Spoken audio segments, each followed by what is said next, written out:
Una de cada 8 personas en el mundo sufre una crisis mental y pone en riesgo su vida. Bienvenidos al especial A Todos nos llega la crisis, un tema silencioso pero letal. Un podcast que desarrollaremos en 3 capítulos.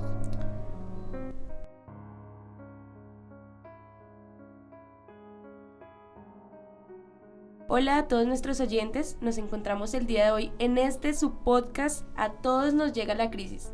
El día de hoy con temas supremamente importantes: infancia sin voz, la deuda con mi mente y la crisis que callamos. El día de hoy nos encontramos aquí con Carolina Gutiérrez, Santiago Guzmán y Natalia Lozano.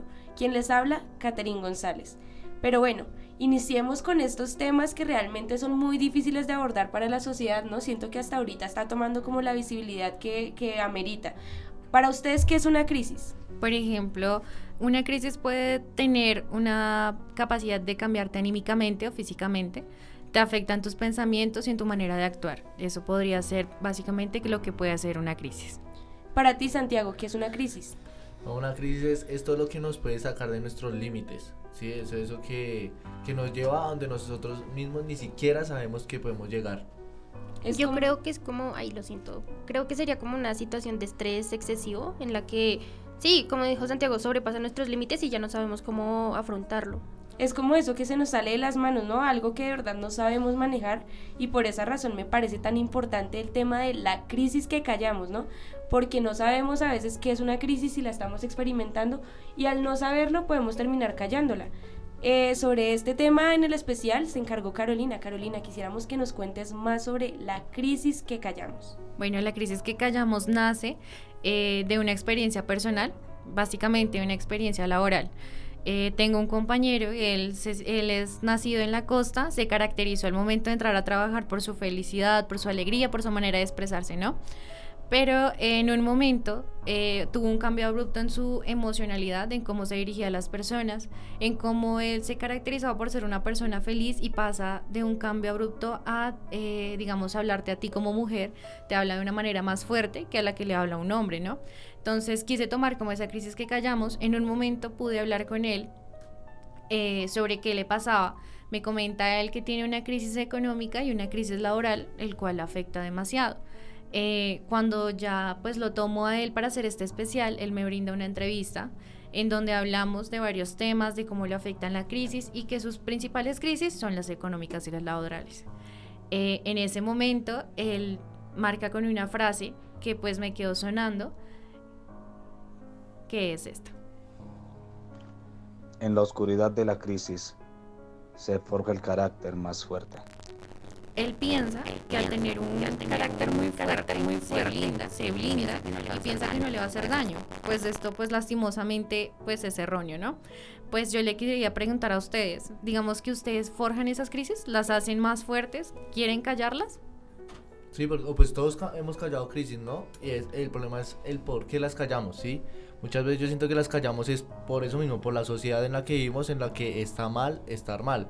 Entonces, si yo no demuestro, pues la gente no me puede ver vulnerable y aprovecharse de eso, de mi crisis, ¿no? Sí, justamente yo creo que uno, como dijo Carolina, se blinda y muchas veces porque no tiene la confianza para exteriorizar lo que siente, entonces pues se lo guarda hasta que el problema se agranda y pues ahí la crisis queda totalmente silenciada.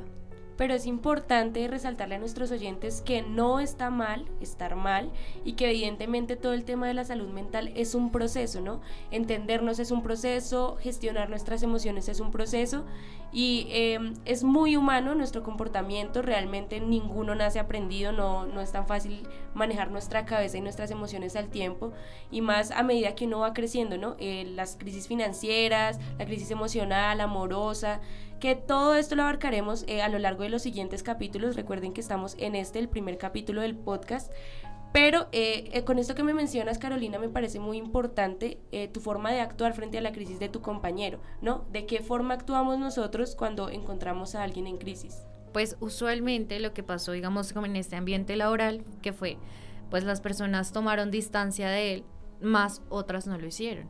Por ejemplo, ahí puedo, digamos, decir que yo estaba con él, que quise indagar más sobre esa crisis, pero que hay mucha gente que lo ignora y que eso es, pues, digamos, una mala elección. Yo sé que es difícil el confiar en una persona, en contarle sus crisis, en tener esa, digamos, a estar abierto a contarle a las personas, pero es necesario contarlas. ¿Por qué? Porque pues estas escalan, como le pasó a mi compañero, como se escucha también en su voz, cambió demasiado la manera de expresarse, su personalidad, a ser una persona alegre, viva, llena de vida, pasa a una persona a ser totalmente apagada. ¿Ahorita ya superó la crisis? Y si la superó, ¿cómo la superó? Pues él ahora es una persona, pues no está tan feliz, ¿no? Pero es una persona que se abrió conmigo al momento de contarme todo lo que él quería, de cómo él se sentía y se veía afectado, y se abrió con otras personas. Él sigue siendo una persona blindada porque él piensa que el blindaje que él tiene, el ser una persona fuerte, que tiene una voz imponente ante todas las personas, él piensa que así no le va a suceder nada, y eso no es así. Hay que uno tener siempre la autenticidad de saber que lo que está haciendo está bien.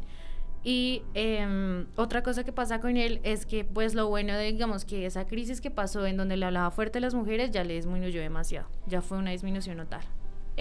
Antes de continuar con nuestro podcast, es necesario mencionarle a nuestros oyentes que nosotros no somos expertos en el tema, pero como comunicadores lo que queremos hacer es visibilizar esta problemática y también que entiendan que lo hablamos desde nuestra propia experiencia, y lo que queremos hacer es ser un canal de comunicación para ustedes, y que también, si se sienten identificados, entiendan que no están solos y que es importante hablar de la crisis que callamos.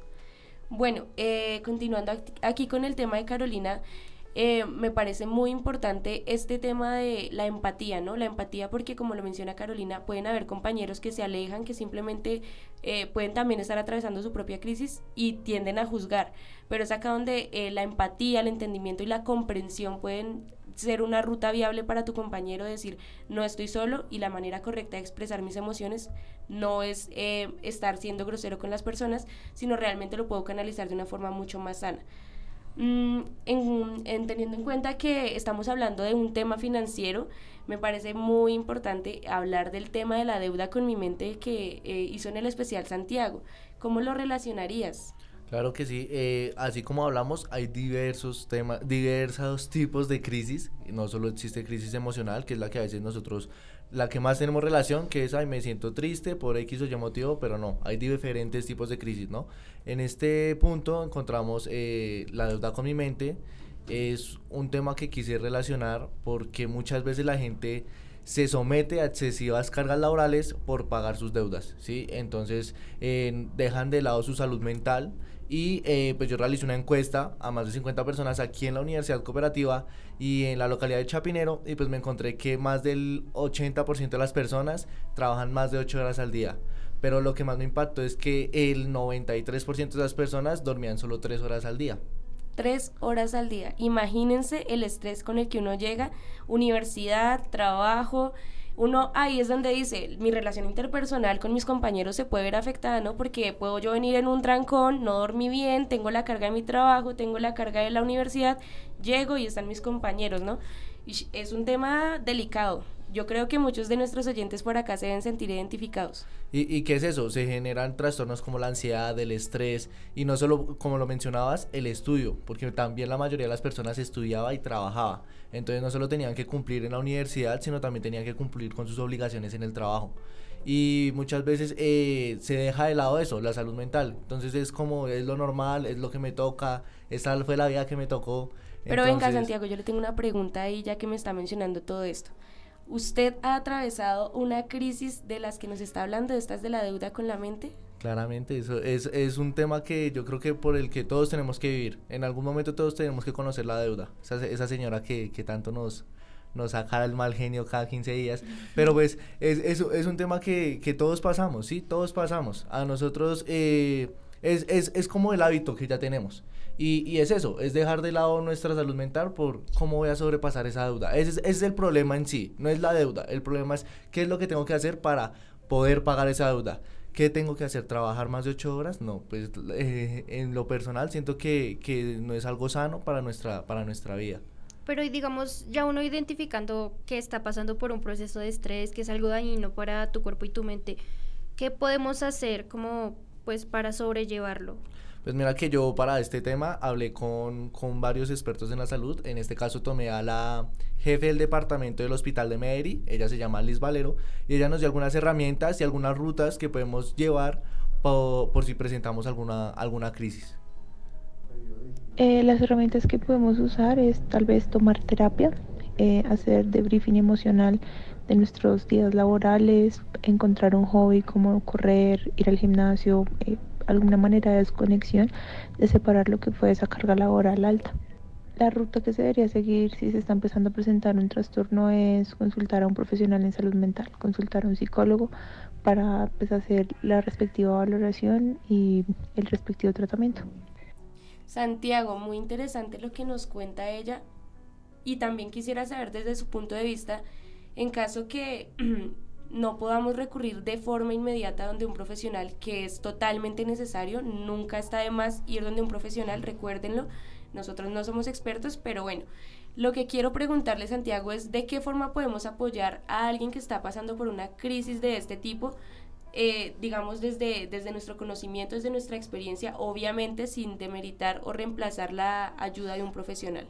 Pues yo creo que eso depende de cada persona. Primero tenemos que identificar qué personalidad tiene la persona que está pasando por esa crisis, ¿no? Y asimismo afrontarla. Hay personas que no les gusta que les den consejos, sino que simplemente las escuchen. Y yo creo que básicamente es eso, estar ahí para escuchar, para que la persona se pueda desahogar y generar esa confianza para que pueda liberar esa crisis y poder seguir con su vida. Si nosotros, digo yo, como caso aparte, estamos viviendo, digamos, ahora con una crisis y no tenemos quien nos escuche, es muy importante el buscar una persona que si uno siempre está pensando y tiene el pensamiento constante que no hay nadie que me va a escuchar, que no hay nadie que va a estar presente ahí para mí, pero aunque no lo crean, en su núcleo familiar o en su núcleo de amigos hay alguien que lo escucha o hasta su propia pareja. Carolina, esto que nos dices es muy relevante y me lleva a hacerme una pregunta que espero que me contesten todos de alguna forma, y es, ¿esto de no saber atender las crisis es un tema de educación? No creo que sea un tema de educación, sino que más bien va más allá, va en la niñez, va desde sus papás, cómo los trataron, de los niños, cómo crecieron, en qué entorno crecieron. Entonces creo que tiene que ver mucho con eso, digamos, hay una atención que siempre, digamos, tiene un padre que está presente y eso puede verlo afectado en su, digamos, en un futuro. Son patrones generacionales que interiorizamos de una u otra manera, entonces pues como nos criaron tratamos de seguir empleando esas estrategias, aunque muchas veces no sean acertadas. Y pues digamos como yo lo mencioné en el principio, yo siento que eso es un constructo social también, ¿no? Es lo que se ha construido. Entonces yo no puedo estar mal, yo no puedo estar triste, no me puede dar una crisis, y eso lo vemos desde chiquito, desde pequeños, desde que somos niños, ¿sí? Es como usted tiene que ser fuerte, así es la vida, y pues son situaciones que inevitablemente le van a pasar a todos, porque a todos nos llega la crisis. Por esta razón, espacios como este son tan fundamentales, ¿no? Hablar de salud mental en un podcast también nos permite ayudar a las personas que tal vez en este momento no se atreven a hablar sobre la crisis que están atravesando, pero tal vez este tipo de charlas y de podcast o de contenido los puede orientar un poco más a entender que no está mal estar mal y que no es una situación personal, sino que nos afecta a todos de diferentes formas, desde la ansiedad, la depresión, y lo reflejamos todos de diferentes formas, pero todos, absolutamente todos, a todos nos llega la crisis. Esto, aprovechando que ustedes me mencionaban lo de los patrones generacionales, me lleva a un tema también muy importante y siento yo que es la raíz de todo. La infancia sin voz, escrito por Natalia Lozano en El Especial. Me genera muchas preguntas, pero antes de hacérselas quisiera que nos comente ella por qué este tema. Pues porque justamente lo que les mencionaba, las decisiones que tomamos de adultos y cómo afrontamos las crisis es un reflejo de lo que hemos atravesado a lo largo de nuestra vida.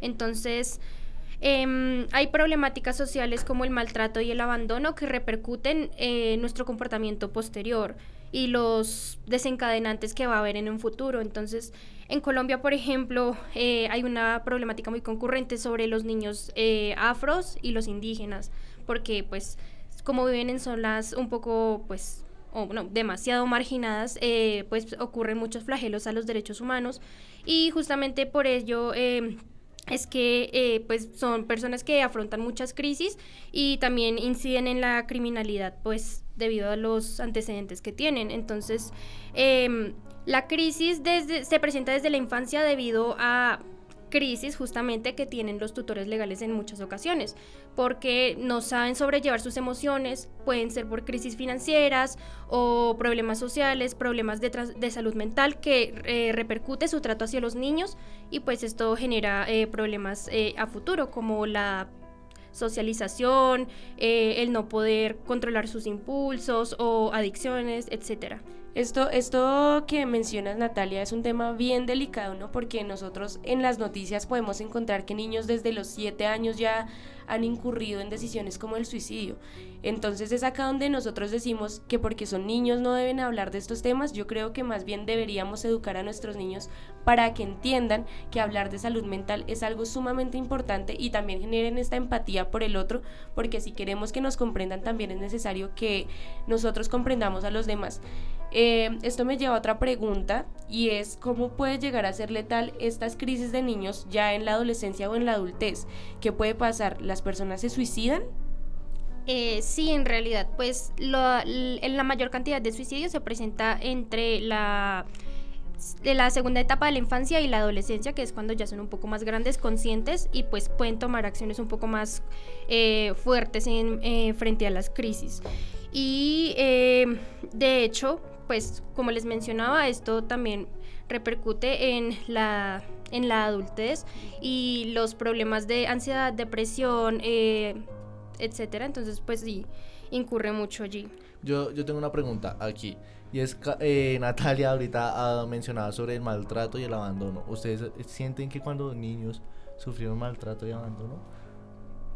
¿Y qué les hubiera gustado que en su momento le hubieran hecho sus padres o las personas cercanas para evitar eso? Bueno, por mi parte sí, lastimosamente fui víctima de maltrato físico y psicológico. Son heridas que al día de hoy me siguen afectando, son heridas abiertas. Realmente uno de niño no lo entiende porque hay muchas cosas que en su cabecita uno maquina y uno a veces no entiende cómo la persona que se supone que te debería estar cuidando es la primera que te lastima. Más allá de las heridas físicas, siento que las heridas emocionales son las más difíciles de sanar, y más en la etapa de la adultez, porque ya no es responsabilidad de tus padres, sino responsabilidad propia de intentar curar estas heridas y como estos traumas, y que en lo personal a mí me han dañado las relaciones interpersonales y me han generado traumas con los que me cuesta a veces socializar o entablar relaciones sanas. Pues yo no es una crisis ni fue un maltrato, sino que fue más bien en mi niñez. Se crea como ese tabú, ¿no? Yo tenía peso de más, entonces se crea una crisis que ahora sigo como con ese pensamiento, ¿sí? Esa manera de que no me puedo vestir igual porque no me va a quedar así, y siempre me eché la culpa a mí de que yo era el problema, de que el problema era mío, que yo era la que no quería bajar de peso, la que no intentaba por eso. Y el tener una persona que me escuche, así como les digo que no hay que callar estas crisis, hay una persona que me escuchó, que me dijo, que me entendió y que me hizo sentir segura con mi cuerpo, que cambió todo en mí. ¿Qué hizo él? Ir más allá. O sea, el problema no era mío, ya era un problema de salud que se escaló. O sea, ni siquiera era conmigo el problema de que yo era la que tenía que bajar de peso, no era yo, sino que era un proceso de salud que yo tenía que me impidía bajar de peso. O sea, desde pequeños nos crean como esa mentalidad de que es tu culpa que tú tengas esta crisis y es que no puedes llorar porque es que eso está mal. Pero no vamos más allá, hay que cambiar, como esa crianza respetuosa que hay que tener frente a nuestros hijos, frente a, hasta a nuestros familiares, porque lastimosamente esas crisis escalan, o sea, no solo nos van a quedar en la niñez, lastimosamente se afectan más en los adolescentes cuando empiezan a dudar sobre su cuerpo, empiezan a dudar cómo se ven y su psicología. Sí, y tristemente, por lo que tú decías, no existe como el patrón cultural de la crianza respetuosa, de cuidar la salud mental de nuestros niños, no solamente pues en cuanto al trato, sino pues a las decisiones que tomamos que van a afectar su vida. Y yo decidí entrevistar a una trabajadora social en cuanto a este tema que les mencionaba de maltrato y abandono, que cuál es el papel del Estado, qué estrategias pueden tomar para tratar esta situación, y esto fue lo que me dijo. Bueno, en cuanto a la capacitación que recibimos para abordar los casos de maltrato, son muchas las herramientas que nos dan penales, digamos en cuanto a el tacto, ¿no? Con estos casos, el proteger a los niños, las rutas de atención y también las rutas de atención sobre todo de ICBF, ¿no? En estos casos de maltrato infantil. Y de la misma manera decidí preguntarle, pues porque entiendo que a nosotros como profesionales muchas veces son temas que nos sobrepasan porque no son cosas fáciles de escuchar, cómo los trabajadores sociales o cómo desde su ética profesional se blindan como para poder sobrellevar este tema y tratarlos. Creo que hay un vacío en cuanto a lo emocional. Son casos que afectan mucho, no solamente, digamos, en cuanto a mi profesión, ¿no? Creo que ahí hay como un vacío, pero igual no digo que no nos capaciten en eso, también por ejemplo, en el Código de Ética del Trabajador Social, pues son muy insistentes en esto, ¿no? En que tenemos que tener ética y en estos casos sobre todo tener mucho profesionalismo.